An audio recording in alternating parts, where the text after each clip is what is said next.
Good morning, 11th class. So, 11th class, we are on chapter number 10 of history, that is displacing indigenous people, where we already had the introduction कि कैसे जो America's और Australia के लोग हैं उनको कैसे यूरोपियंस ने आके बेसिकली वहाँ पे कंट्रोल किया था.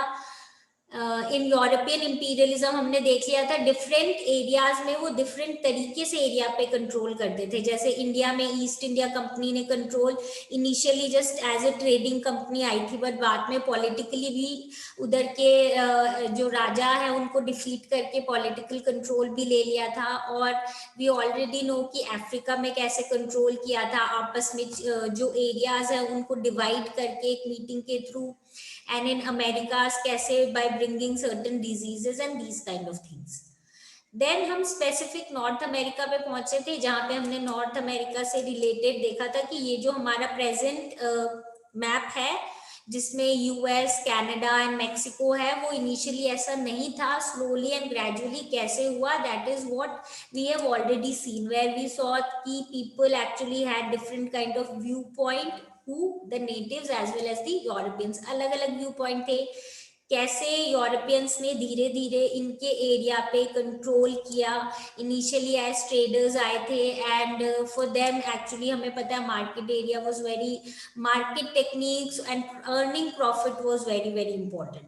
और कैसे native found it a bit different, that natives only thought of exchanging things as gifts of friendship and gestures, whereas these people were looking at it as earning profits.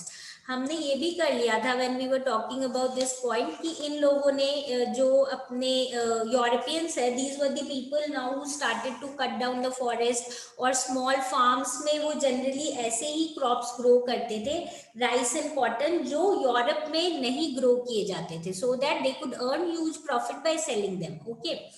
And उसके बाद हम यही देखेंगे कि while they were making the farms they were scared of few wild animals and उनको इस तरीके से हंट किया गया that they somewhere became very near to extinction. Okay. फिर barbed wire आए, so they felt a little bit secure. So now we will be and then we had certain reasons कि क्यों आ रहे थे बाहर से लोग.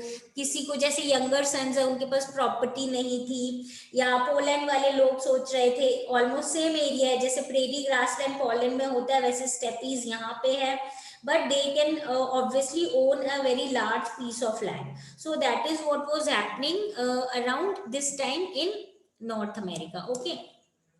थोड़े से हमने इन थ्रू द टेबल ये भी देख लिया था कब कौन से एरिया को कैसे अपने अंडर ये कंट्रोल में ला रहे थे. ओके.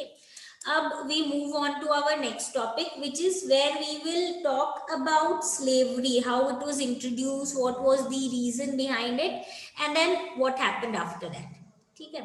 तो अराउंड वी विल नोटिस कि इस टाइम पीरियड में क्या हुआ था, और स्पेशली जो सडन रीजन थे नॉर्थ अमेरिका के, वहां पे जो टेम्परेचर था it was relatively hot.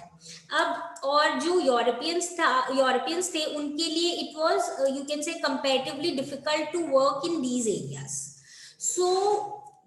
So the problem came कि अब लैंड्स हो गए हैं, एग्रीकल्चर शुरू हो गया है, but then how to carry out these work because labour की स्केर्सिटी हो रही थी, बिकॉज जो यूरोपियंस थे they were not use to this kind of climate.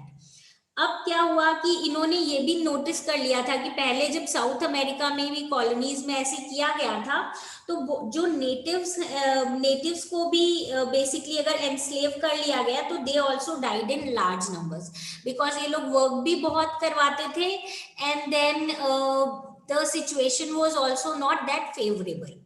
But then the problem came, then how to go about with this plantation thing. अब तो plantation owners ने इसका एक तरीका क्या निकाला, they started buying slaves from Africa. Okay, about this also we have idea because we have studied it in 9th class in the French Revolution chapter कि basically क्या करते थे ये लोग अफ्रीका से ह्यूमन बींग्स को खरीदते थे as slaves and they used to take them to the Americas for doing work on the plantation. अब क्या हुआ, obviously now this thing started और it was being somewhere carried out on large scale, but ये भी हमें पता है कि इससे रिलेटेड बहुत प्रोटेस्ट शुरू हो गए थे, where few people were saying that it should be ban, slave trade should be ban.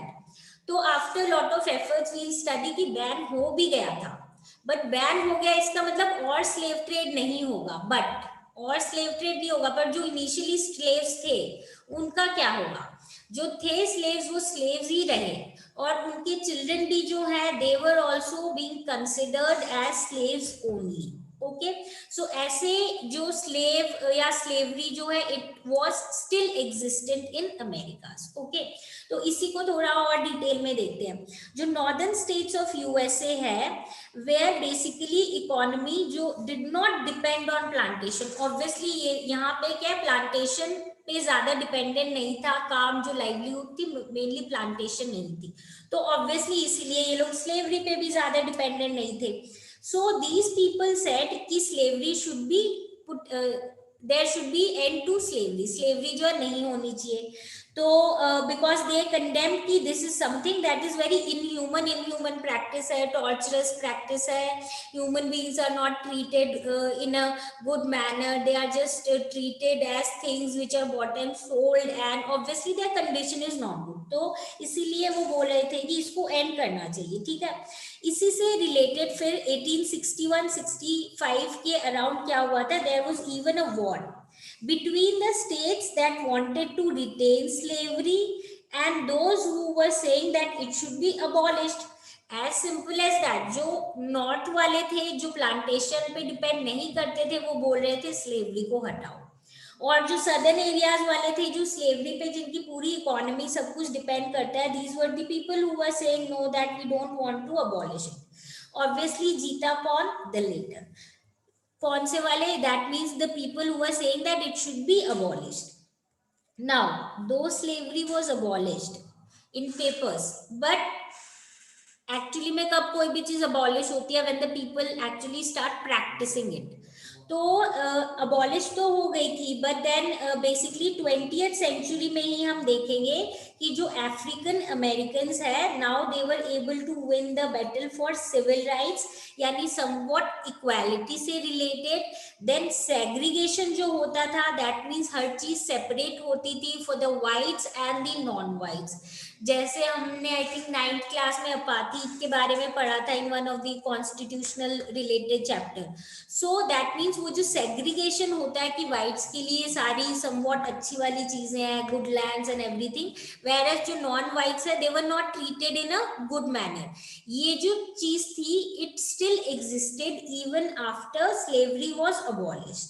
तो ये जो सेग्रीगेशन है between whites and non whites, इससे रिलेटेड भी फिर और रिवोल्ट और प्रोटेस्ट हुए थे, which was somewhere these people were able to win equality around 20th century. okay, तो जो सेग्रीगेशन है वो जनरली स्कूल में, पब्लिक ट्रांसपोर्ट में, and many more areas we know about the areas they used to live, and even the religious places, all of these were separated basically for whites and non-whites.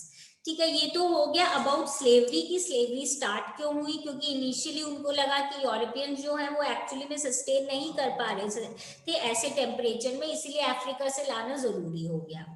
And then उसके बाद इसके against protest हुआ, finally it was abolished, and फिर civil rights और equality से related भी battle होके then finally they got somewhat equality. okay, now we move on to, this is what we know about USA, है ना। अब now we move on to Canada again.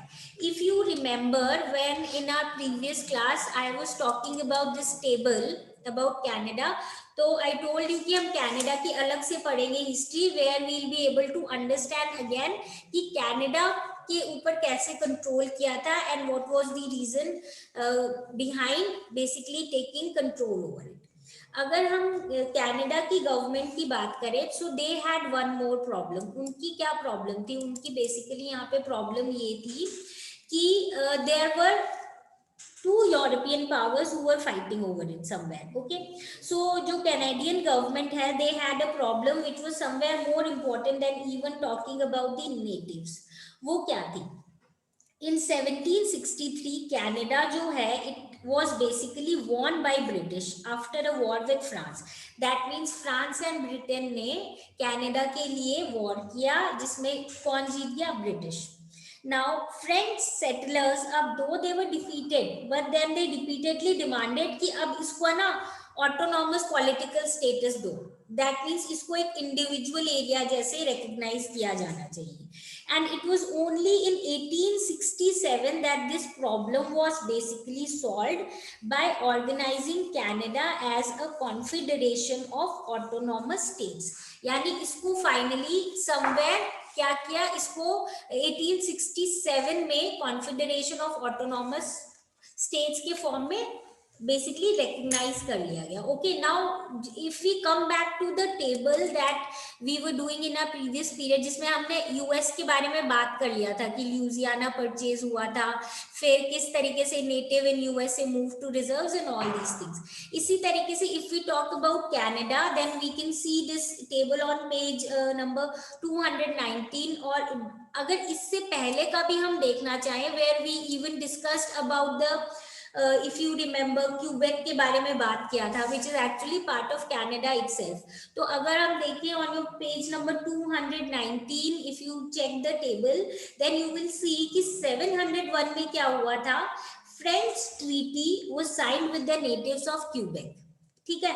Then it came on to 1763, जिसकी हमने अभी बात की थी, where Quebec was conquered by the British, where the British and the French had the fight over this area, basically Canada के ऊपर, and British were the people who were able to win it. Okay, उसके बाद finally 1774 में Quebec Act निकला था, 1791 में Canada Constitutional Act निकला था. And then if we come to the next table, the table on page number 220, इसको अगर हम कंटिन्यू करना चाहे, then 1837 में अगेन एक रिबेलियन हुआ, फ्रेंच कैनेडियन रिबेलियन, जिसमें देखा हमने कि फ्रेंच कंटिन्यूअस समवेयर डिमांड कर रही थी कि इनको ऑटोनॉमस स्टेटस मिलना चाहिए. देन सिमिलरली कुछ एंड गोल्ड रश के बारे में we will discuss in the later part of it. And somewhere then slowly and gradually if we want to understand, ये देखो 1867 जिसकी हमने अभी अभी बात की थी, this is the Confederation of Canada.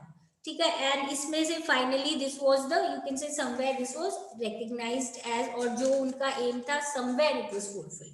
Okay, so now after this we will be moving on to the next part of it, where we will basically study कि ठीक है, अब तो हमने देख लिया कि कैसे कंट्रोल किया है. हमने in our previous class we have also studied कि ये जो नेटिव्स है इनको कंसल्ट भी नहीं किया गया था बिफोर, जब हमने यूएसए से रिलेटेड पढ़ा था, ल्यूजियाना परचेज एंड फाइटिंग के थ्रू और अलग अलग परचेजेस के थ्रू उसको यूएस को जो एक्सपैंड कर दिया था towards the western side. Okay, so इसके बाद now in our next topic we'll be studying about how these native people were not even made aware of certain things. These people actually now lost their lands, and we'll see कि जब हम बोलते हैं lost their lands, they were somewhere misguided, मतलब उनको proper information भी नहीं दी जाती थी. Either they were forced, either they were forcefully made to sign treaty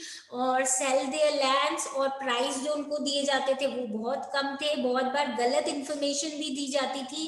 and we will see that lot of things were done to these people where we can say injustice was done actually. Okay, so the next topic we'll be doing in our next class. This is it for today's class. If you have any doubt relating to this topic, you can just come back with your problems and the problems will be solved.